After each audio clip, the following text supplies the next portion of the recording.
Alors, je pense que les gars, Lamine, il vient de marquer le but de l'année de 2026 pour l'instant. Sans aucun doute, Lamine vient de marquer le but de l'année de 2026 pour l'instant, les amis.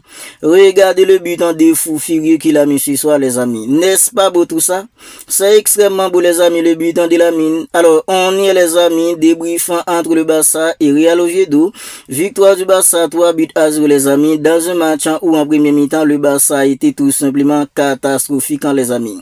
Disons-nous la vérité. Le Barça a gagné 3-0, seconde mi-temps incroyable, bien en première mi-temps, c'était un Barça tout simplement catastrophique, les amis. Le Barça en première mi-temps, c'était un Barça méconnaissable, les amis. Un Barça incohérent, un Barça où il n'y a pas en fait une ensemble de cohésion entre la défense, le milieu et l'attaque. La première période du Barça ce soir, les amis, c'était une première période tout simplement catastrophique. Parce que les gars, dès le début du match, on sentait qu'une équipe comme Real Oviedo, c'était pas une équipe qui était venue pour pas que le but, c'était une équipe qui venait jouer, les amis. Le pressing, les gars, la façon dont il pressait une équipe comme le Barça, c'était incroyable. Et si le Barça était vraiment dans les coups, les amis, dès la première période, le Barça aurait pu déjà tuer le match. Parce que les gars, il y a eu en fait dans beaucoup d'espace, c'est parce que les joueurs du Barça n'étaient pas cohérents. Le Barça n'était vraiment pas dans les coups en première mi-temps. C'est la raison pour laquelle que la mi-temps s'est terminée en fait sur le score de 0 partout. Parce que les gars, en première mi-temps, combien de passes manquées qu'il y a eu du côté de Barça, les amis. Le nombre de déchets qu'il y a eu en fait du côté de Barça, c'était tout simplement pas croyable, les amis. C'était tout simplement inadmissible. Des passes manquées, des mauvaises relances. Ben, Gérard Martin, dès la toute première minute de jeu, les gars, il avait déjà fait une mauvaise relance. C'est pas sans raison que Hansi Flick l'a fait sortir, les gars, en première période. C'est pas sans raison, c'est parce que les gars, Gérard Martin, il était vraiment pas dans les coups aux côtés de mecs comme Koubassi en première période. Parce que les gars, ce soir, Hansi Flick, il avait laissé des mecs comme Alejandro Balde, des mecs en fait comme Jules Koundé sur le banc. C'était un mec en fait comme Eric Garça qui évoluait en tant que latéral droit. C'était Joao Cancelo sur le côté gauche.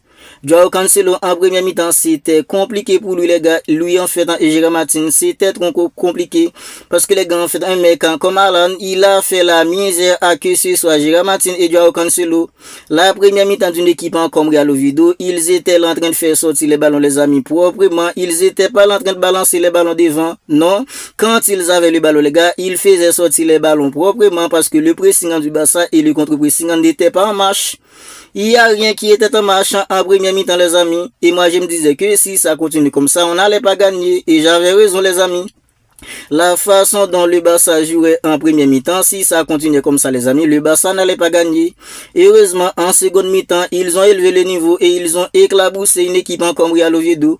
Parce que les gars, le nombre d'espace qu'il y a eu, les gars, si Rafinha était vraiment dans les coups en première période, le Barça aurait pu marquer. Dites-vous que le Barça a fait son tout premier tir cadré, les gars, c'est en fait en toute fin de la première période. C'est en toute fin de la première période que le Barça a fait son tout premier tir cadré. Tout ça pour vous dire que la première période du Barça, c'était vraiment une première période dégueulasse. Et les gars, c'est parce qu'une équipe en fait comme Real Oviedo, quand ils avaient le ballon, ils voulaient pas en fait balancer les ballons devant. Ils voulaient sortir les ballons proprement. C'est comme ça que le Barça va ouvrir le score. Parce que les gars, en seconde mi-temps, on a eu en fait un Barça qui était beaucoup plus rapproché. Il y a eu beaucoup plus d'envie. Les joueurs étaient beaucoup plus rapprochés et le contre-pressing était en marche. Et c'est sur un gros pressing de Rafinha que le Barça va inscrire en fait dans le premier but. Le deuxième but, c'est la même chose. Parce que les gars, c'est parce qu'une équipe comme Real Oviedo, quand ils avaient le ballon, ils voulaient pas balancer devant. Ben les gars, ils voulaient sortir le ballon proprement. Rafinha, grosse pressing, il a récupéré le ballon, il a fait la petite passe à un mec en fait comme Dani Olmo. Alors, Dani Olmo qui en première mi-temps était dégueulasse, le nombre de passements qu'il a fait, le nombre de déchets qu'il y a eu dans les jeux en fait de Dani Olmo en première mi-temps, c'était presque une faute, les amis. Ben c'est lui qui va ouvrir le score parce que les gars, comme les autres joueurs en seconde mi-temps, Dani Olmo, il a un peu élevé le niveau. Mais les gars, récupération de Rafinha, il a fait la passe en retrait à Dani Olmo. Dani Olmo, il a temporisé, il a classé le ballon d'une manière incroyable. Ben, c'était l'ouverture du score pour le Barça. Dès que le Barça a ouvert le score, les gars, je me disais que ils vont pas me faire en fait dans le coup contre une équipe en fait comme Slavia Prague. Marquer un but, puis les gars, quelques minutes plus tard, encaissé. Ben, heureusement, ce soir, c'était pas le cas. Parce que les gars, au lieu qu'une équipe en fait comme Real Oviedo égalise, c'est le Barça qui va inscrire en fait un deuxième but. Encore, c'est une grosse pressing de Rafinha. Parce que les gars, à chaque fois qu'une équipe en fait comme Real Oviedo avait le ballon, ils voulaient pas balancer devant. Ils voulaient sortir le ballon en fait proprement. parce que les gars, les triangulations de passe d'une équipe en comme Real Oviedo, c'était vraiment incroyable en ce soir. C'était vraiment incroyable les triangulations de passe d'une équipe en comme Real Oviedo. Mais les gars, c'est une passe en retrait, passe gros coup, Rafinha, il a fait dans beaucoup d'efforts, gros pressing, un gros coup, il a récupéré le ballon, il a fait la petite piquée, ben c'était le 2-0. Après le 2-0, je me disais que c'était censé cuit, parce que les gars, le Barça était en train de monter en puissance. Le Barça qu'on a vu en première période, il y avait rien à voir. Le Barça en fait en deuxième période. Le Barça en deuxième période, c'était un Barça qui était en fait beaucoup plus rapproché. Le jeu entre les lignes était beaucoup plus maîtrisé. Le pressing était en marche. Le contre-pressing était en marche aussi. Et c'est ce Rafinha là qu'on aime voir, les amis. Le Rafinha qu'on a eu en fait en mercredi dernier contre une équipe en fait comme Slavia Prague. On déteste tous ce Rafinha. On n'aime pas ce Rafinha. Le Rafinha qui est invisible, le Rafinha qui fait pas d'effort dans le pressing, le Rafinha qui fait pas d'effort pour ses coéquipiers. On déteste ce Rafinha.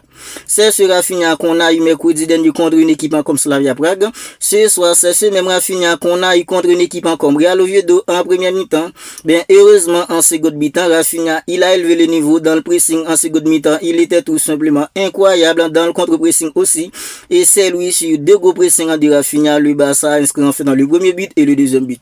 Et les amis, Dani Olmo qui était catastrophique en première période, c'est lui qui va faire la passe à Lamine pour ce but somptueux, les amis. Disons-nous la vérité, le but de Lamine, c'est tout simplement un but somptueux.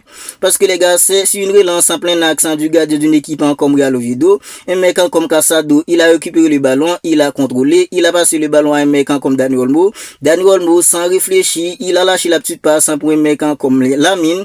Lamine, sans réfléchir, il nous a sorti ce geste incroyable, les amis.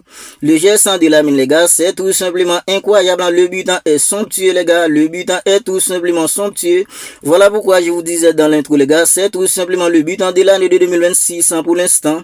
Pour l'instant, le but de Lamine ce soir, c'est le but de l'année de 2026. Parce que les gars, la façon dont il nous a sorti c'est acrobatique, c'est tout simplement incroyable. C'est du grand art et c'est digne en fait dans des grands joueurs. C'est tout simplement incroyable. Quand on parle en fait dans des individualités, Rafinha, il a un peu élevé le niveau en fait en seconde mi-temps, même si en première mi-temps il était tout simplement catastrophique. Dani Olmo, la même chose, catastrophique en première mi-temps. En seconde mi-temps, il a un peu en fait élevé le niveau. Lamine, même si en fait il faisait des petites différences en première mi-temps, mais les gars, c'était pas suffisant pour le standard de mec comme Lamine. En seconde mi-temps, il était beaucoup plus dans les coups. Les rentrées aussi en fait étaient vraiment dans les coups. Les rentrées en fait étaient pertinentes aussi, les amis. La rentrée d'Alejandro Balde, c'était vraiment pertinent. C'était vraiment pertinent la rentrée de mec comme Alejandro Balde, parce que les gars, il a apporté en fait dans de la vitesse sur le côté gauche. C'était très intéressant ce qu'il proposait en fait dans un mec comme Balde lorsqu'il était entré. McBenala, superbe entrée aussi, parce que les gars, lorsque McBenala il était entré, même si en fait c'était la condition idéale pour lui d'entrer, les amis. Un mec en fait qui n'a pas beaucoup de rythme, mais les gars, lorsque McBenala il était entré, c'était déjà en fait en 2-0, pardon. On a vu que les gars, McBenala il était tranquille lorsqu'il était entré, il y avait pas beaucoup de pression. Il y avait pas beaucoup de pression en fait lorsque un mec comme McBenala était entré. Et comme je disais, les gars, c'est en fait dans la condition idéale pour lui en fait d'entrer dans les matchs. Les conditions où le Barça était en fait, où le Barça, les matchs où le Barça est déjà tranquille en fait au score. C'est ces genre de conditions là qui sont appropriées pour un mec comme McBenala pour l'instant. Bien voilà les amis, après la victoire du Real Madrid hier, c'était presque un impératif pour le Barça de gagner. C'était un impératif pour le Barça de gagner ce soir pour repasser en fait dans devant au classement. Bien le Barça l'a fait, même si en première mi-temps c'était un peu compliqué, ben en seconde mi-temps ils se sont gérés, même si en première mi-temps ils se sont pas gérés, ils étaient presque tous nuls en première mi-temps, ben en seconde mi-temps ils ont élevé le niveau, ils marquent en fait en 3 buts, c'était tout simplement des buts incroyables, le piqué de Rafinha, la frappe de Dani Olmo et le but somptueux de Lamine, c'était tout simplement incroyable les amis. Le Barça en fait en passant devant une équipe comme le Real Madrid, le Barça est le leader, le Barça reprend en fait dans son trône. Maintenant les gars, on peut se concentrer sur les matchs du mercredi. Parce que mercredi, c'est le dernier match en fait dans des phases de groupe de la Ligue des Champions. Le Barça doit impérativement gagner et marquer en fait dans beaucoup de buts pour espérer déterminer en fait dans le top 8. Mais les gars, après en fait dans cette victoire de 3-0 contre une équipe comme Real Oviedo, on peut s'asseoir tranquillement pour préparer le match contre une équipe comme Copenhague mercredi prochain 21h au Spotify Camp Nou. C'est un match en fait que nous les supporters du Barça, on va suivre avec en fait beaucoup d'enthousiasme. efficace parce que les gars, on aime voir le Barça terminer dans le top 8 ans comme ça. Le Barça pourra recevoir tous les matchs à phase à élimination directe en fait à domicile. Alors vous n'hésitez pas à me dire ce que vous en pensez de tout cela dans les commentaires. Si ce n'est pas encore fait, abonnez-vous à la chaîne et activez la petite cloche des notifications pour ne pas manquer en fait dans toutes les dernières vidéos, parce que les gars, ici on fait en fait dans des avant-matchs, on débriefe aussi les matchs du Barça. Quand il n'y a pas match, on commente ensemble toutes les dernières nouvelles actualités du Barça. Si vous ne voulez rien manquer de tout ça, dès à présent, abonnez-vous et activez la petite cloche des notifications. N'hésitez pas à lâcher en fait dans le like qui aide au référencement. D'ici là, prenez bien soin de vous les amis et on se capte bientôt pour une autre vidéo.